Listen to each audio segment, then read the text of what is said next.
नमस्ते, मैं हूं संजय दीक्षित और आप देख रहे हैं दी जयपुर डायलॉग्स। इस वीडियो को शेयर करें, लाइक करें, चैनल को सब्सक्राइब करें और आर्थिक रूप से भी हमारी सहायता करते रहें। कल हमारे एक जाने पहचाने सांसद जी का मेरे पास फ़ोन आया।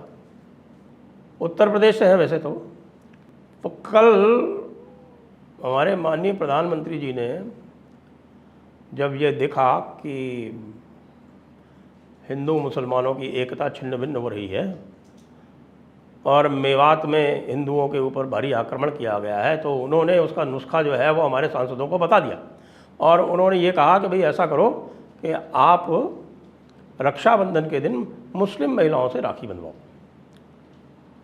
अब हमारे सांसद जी जो थे उन्होंने हमको ये फ़ोन करके पूछा कि भाई आप तो थोड़ा जानकार हैं, इन विषयों की जानकारी रखते हैं, तो आप ये बताइए कि मुस्लिम महिलाएं क्या हमारे घर पर बुलाना ठीक रहेगा? क्योंकि हमारे यहाँ परंपरा ये है कि भाई रक्षाबंधन पे तो बहन आती है भाई के यहाँ और भाई दूज पे बहन बुलाती है भाई को अपने यहाँ। तो मैं जिन बहनों को आमंत्रण दूंगा क्या ये ठीक रहेगा क्या? मैंने कहा भाई सांसद महोदय, हम आपको एक किस्सा सुना देते हैं। अभी हमारे यहाँ राजस्थान में हुआ, बल्कि जयपुर में हुआ। जयपुर में एक यहाँ सांगानेर क्षेत्र है, यहाँ पर एक मालगेट थाना है। वहाँ पर एक मुस्लिम महिला ने क्या किया कि उन्होंने भारतीय जनता पार्टी ज्वाइन कर ली और भारतीय जनता पार्टी ज्वाइन कर ली। किसी को पता वैसे तो नहीं था, लेकिन उन्होंने सोचा कि भाई हम इसको प्रकट कर देते हैं, तो उन्होंने अपने घर के बाहर लिखा बीजेपी और कमल का फूल बना दिया। भाई बस अब ये तो उनके जो बिरादरी वाले थे, जो आसपास रहते थे, उनको तो कतई बर्दाश्त नहीं हुआ, तो उन्होंने हमला कर दिया मकान के ऊपर। उन्होंने बचने के लिए पहले माले पे चढ़ के और अपना कमरा बंद कर लिया। तो भाई लोगों ने दरवाज़ा तोड़ के, ऊपर चढ़ के दरवाज़ा तोड़ के उनको निकाल के और ला के बाहर पटक के और जम के धुनाई की। तो समय पर किसी ने सचेत कर दिया, तो वहाँ से एक कांस्टेबल, महिला कांस्टेबल और एक पुरुष कांस्टेबल आए। तो जो महिला कांस्टेबल थी उन्होंने बड़ी वीरता का परिचय देते हुए उन्होंने उस महिला को बचाया, उसको बचा के ले गई। और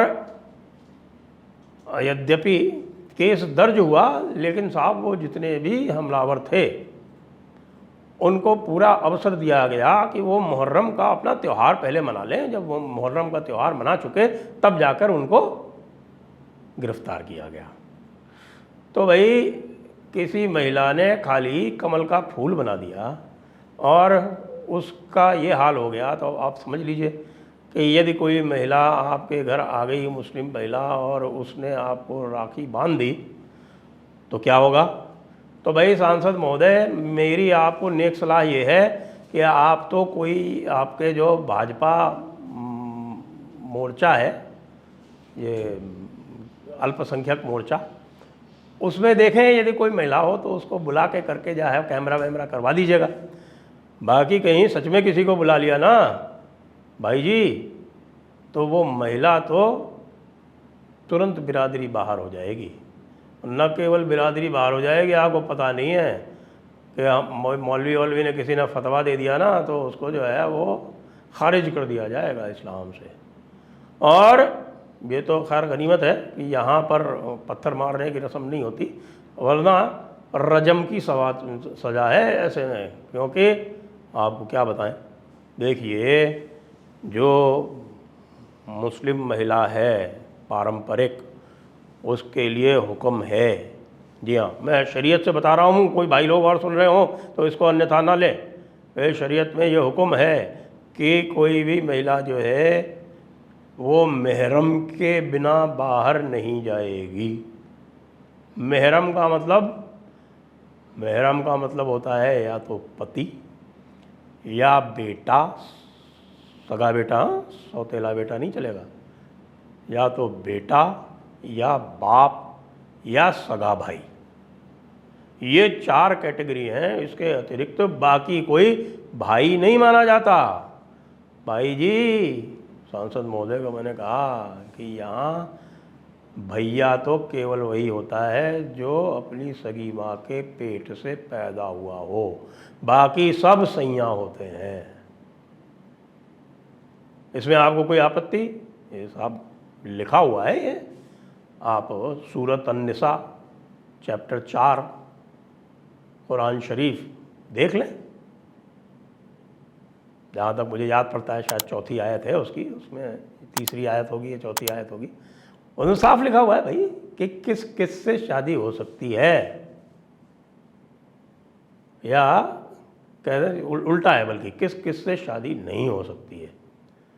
और वो लिस्ट जो है वो बहुत छोटी है, तो इसीलिए आप बहुत सारे यूट्यूबर पाएंगे और कहेंगे कि भाई जो चाचा जी का लड़का है, जो फूफा का लड़का है, मौसी का लड़का है, किसी का भी है, वो सब भाई कभी भी खाविंद बन सकते हैं। तो इसलिए आपको ये सोचना पड़ेगा कि जिसको आप बुला रहे हैं राखी बांधने के लिए, आप उसके भाई कैसे बन सकते हैं। ये तो गुनाह है शरीयत में। मोदी जी यहाँ चूक कर गए थोड़ी सी। मोदी जी के क्या प्रॉब्लम है कि वो इस्लाम जो है शायद हमारे इंद्रेश कुमार जी से पढ़ते होंगे, और इंद्रेश कुमार जी का जो वर्शन है वो कोई भी मुल्ला मौलाना, कोई भी आलिम, कोई भी उलमा, कोई भी मानता नहीं है। कोई भी मुहद्दिस, कोई भी मुजद्दिद वो उसको तुरंत रिजेक्ट कर देगा। क्यों? आपको पता है ना कि गांधी जी बेचारे ईश्वर अल्लाह तेरो नाम करते करते चले गए, शांत हो गए, लेकिन वो ईश्वर अल्लाह तेरो नाम जो है वो कभी भी किसी मस्जिद से नहीं गवा पाए। यहाँ तक कि उन्होंने मोहम्मद अली जौहर को 1924 में कांग्रेस का प्रेसिडेंट भी बनवा दिया। उसके बाद भी जब मंच से वंदे मातरम गाया गया तो वो मंच छोड़ के चले गए। प्रेसिडेंट थे, और ईश्वर अल्लाह तेरो नाम का तो बात ही क्या है। डॉक्टर अंबेडकर ने अपनी पुस्तक में लिखा है कि मोहम्मद अली जौहर को कोट किया है उन्होंने, और मोहम्मद अली जौहर को क्या कोट किया डॉक्टर अंबेडकर ने अपनी पुस्तक पाकिस्तान और दी पार्टीशन ऑफ इंडिया में, उसमें ये कहा है कि मोहम्मद अली जौहर ने कहा कि मेरा मज़हब मुझे सिखाता है कि मेरे यहाँ का गिरे से गिरा हुआ मुसलमान जो है वो गांधी से बेहतर है मेरे लिए। तो इसलिए भाई ध्यान रखना, आप एक भाई बनने की आप प्रयास करना, कोई फ़ोटो ऑप वगैरह करनी है, मोदी जी को फ़ोटो वोटो खींच के भेजना है, तब तक तो ठीक है, कहीं ज़्यादा पब्लिक में मत करने लगना, वरना वो महिला भी जान से जाएगी और आपके ऊपर भी फतवे जारी हो जाएंगे। या फिर आप सीधे सीधे घर वापसी कराओ। हो सकता है कि ये मोदी जी का जो मैसेज हो, ये जो मोदी जी का संदेश हो, वो घर वापसी के लिए हो, क्योंकि अभी 2 दिन पहले तो उन्होंने देखा है कि नूह में क्या हुआ। उन्होंने देखा है कि किस तरह का भाईचारा निभाया जा रहा था वहाँ नल्हड़ महादेव में। तो उसको देखते हुए भी उन्होंने कहा है, तो इसके नीचे निश्चित रूप से कोई मास्टर स्ट्रोक होगा, क्योंकि आप जानते हैं मोदी जी कोई काम बिना मास्टर स्ट्रोक के तो करते नहीं। कोई ना कोई बहुत गहरी चाल है भाई, तुम क्या जानते हो। जो तुम्हारी सोच जहाँ से ख़त्म होती है, मोदी जी की सोच वहाँ से आरंभ होती है। सांसद महोदय समझ जाओ आप, इसके पीछे मुझे लगता है कि इसका निहितार्थ जो है वो घर वापसी से है। क्योंकि यदि कोई मुस्लिम महिला आपके यहाँ आके, यानी सामान्य मुस्लिम महिला आपके मुस्लिम राष्ट्रीय मंच की कोई महिला हो, और लेकिन हैं बहुत कम उसमें, तो आप सारे इतने सारे सांसद हैं, तो इतनी कम महिलाएं इतने सारे सांसदों को क्या करेंगी। या तो आप ऐसा करो कि एक कलेक्टिव कोई कार्यक्रम कर लो, जिसमें सारे के सारे आप जो है उत्तर प्रदेश वाले 80 के 80 सांसद बैठ जाओ, 2-4 महिलाएं जो हैं कोई आपकी मुस्लिम राष्ट्रीय मंच की या फिर आपके भाजपा अल्पसंख्यक मोर्चा की जो होंगी, वो आके आपको राखी वाखी बांध देंगे। क्योंकि वो तो पहले से भारतीय जनता पार्टी में, तो वो पहले से ही उनको उनके समाज ने परित्याग कर रखा है उनका एक तरह से। तो वो सब सोचते समझते हैं, यहाँ पे सोचते समझते आपके यहाँ हैं, तो ऐसा ही कर सकते हो भाई सांसद महोदय। बाकी कहीं भाई दूज हो और आपको कहीं ये लगे कि आप वहाँ उनके मोहल्ले में जाके टीका करवा सकते हो, तो भाई ये तो सोच भी मत लेना, दंगा हो जाएगा। आप पता नहीं फिर वहाँ से जीवित निकल पाओ कि ना निकल पाओ। तो इसीलिए मुझे लगता है ये भी संभवतः पता होगा मोदी जी को, इसीलिए उन्होंने रक्षाबंधन के लिए कहा। भाई दूज के लिए उन्होंने नहीं कहा था। भाई दूज के लिए उनको पता है कि आपकी जान को खतरा हो सकता है भाई दूज में यदि आप मुस्लिम मोहल्लों में जाएंगे टीका लगवाने तो। और यहाँ उन्होंने इसलिए कहा कि भाई आप जो है उनको राखी बंधवाने के लिए बुला लो, और जो कोई आए ना उनका हमें आप तो फ़ोटो ज़रूर भेज देना, क्योंकि उसके बाद फिर मैं ये पता करूँगा कि उनका क्या हुआ। जी हाँ, पता तो करना ही पड़ेगा ना।